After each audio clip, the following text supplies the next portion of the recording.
వచ్చిన election commission జారీ చేసిన మోడల్ కోడ్ ఆఫ్ కాండక్ట్ సందర్భంగా గోషామహల్ డివిజన్ పరిధిలో ఉన్న 4 పోలీస్ స్టేషన్ పరిధిలో సుమారు 125 రౌడీ షీటర్స్ ఉన్నారు. వారిలో ఈరోజు 80 మందిని వాళ్ళని సెక్యూర్ చేసి వాళ్ళని తీసుకురావడం జరిగింది. దాంట్లో సుమారు 30 మంది యాక్టివ్గా ఉన్నారు. వాళ్ళ యొక్క మూమెంట్స్ యాక్టివిటీస్ అనుమానాస్పదంగా ఉన్నాయి. సో వారిపై సెక్యూరిటీ కేసులు నమోదు చేసి వాళ్ళ యొక్క మూమెంట్స్ మీద గుడ్ బిహేవియర్ కోసం బాండ్స్ తీసుకోవడం జరుగుతుంది. ఈ ఎలక్షన్ అయ్యే లోపల కౌంటింగ్ అయ్యే మోడల్ కోడ్ ఆఫ్ కాండక్ట్ అమల్లో ఉన్నంతకాలం వాళ్ళ యొక్క అనేక సార్లు వాళ్ళు పిలిచి వారి ద్వారా ప్రత్యక్షంగా కానీ పరోక్షంగా కానీ ఎటువంటి లా అండ్ ఆర్డర్ ఇష్యూస్ లేకపోతే శాంతి భద్రత విఘాతం కల్పించే ఇష్యూస్ లేకుండా చూసేందుకు మేము కృషి చేస్తున్నాం. వాళ్ళందరి పేరు సెక్యూరిటీ కేసులు పెట్టాం.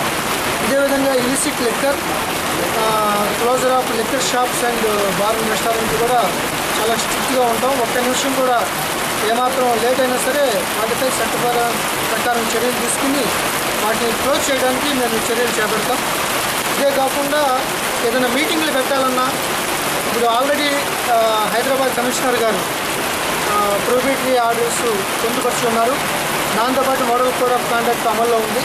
దీనికి విరుద్ధంగా ఎవరైనా పర్మిషన్ లేకుండా మీటింగ్లు పెట్టినా ప్రొసెషన్ తీసినా వాళ్ళు 188 సెక్షన్తో పాటు వాళ్ళున్న గ్రావిటీని బట్టి చర్యలు తీసుకోవడం జరుగుతుంది.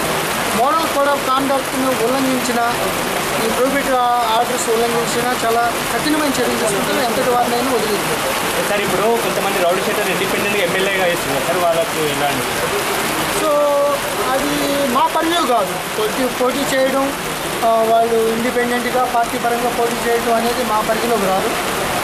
మాకు పరిధిలో పోలీస్ పాయింట్ ఆఫ్ వ్యూలో మాకు నమోదైన రౌడీ షీటర్స్ ఎవరైతే ఉన్నారో వాళ్ళు చట్ట ప్రకారం మోడల్ కోడ్ ఆఫ్ కాండక్ట్లో మాకు నిర్దేశించిన డైరెక్షన్స్ ప్రకారం మేము వారిపై చర్యలు తీసుకుంటాం, వాళ్ళపై వాచ్ పెడతాం. రౌడీ షీటర్స్కి ఎవరైతే మిగతా వాళ్ళకి ఏ విధంగా డీల్ చేస్తున్నామో వారిని కూడా అదే విధంగా మేము డీల్ చేస్తాం తప్ప వాళ్ళకి ఏం ప్రత్యేకత ఉండదు. మిగతాది పోటీ చేయడం లేకపోతే వాళ్ళ చట్ట ప్రకారం వాళ్ళ యొక్క రూల్స్ ప్రకారం నియమ నిబంధనల ప్రకారం వాళ్ళు ఎలక్షన్ కమిషన్ చూసుకుంటారు. ఇప్పుడు వైన్స్ బార్ కాకుండా బెల్ట్ షాప్లో బాగా ఉంటుంది. బెల్ట్ షాపులు ఎట్టి పరిస్థితుల్లో అన్నీ కూడా క్లోజ్ చేయాలని ఎలక్షన్ కమిషన్ నుంచి ఖచ్చితమైన ఆదేశాలు ఉన్నాయి. బెల్ట్ షాపులు క్లోజ్ చేయడం జరుగుతుంది. ఎవరైనా చిన్న ఏమాత్రం ఇన్ఫర్మేషన్ ఉన్నా డెఫినెట్గా విల్ టేక్ యాక్షన్. ఇది టాప్ ప్రయారిటీ.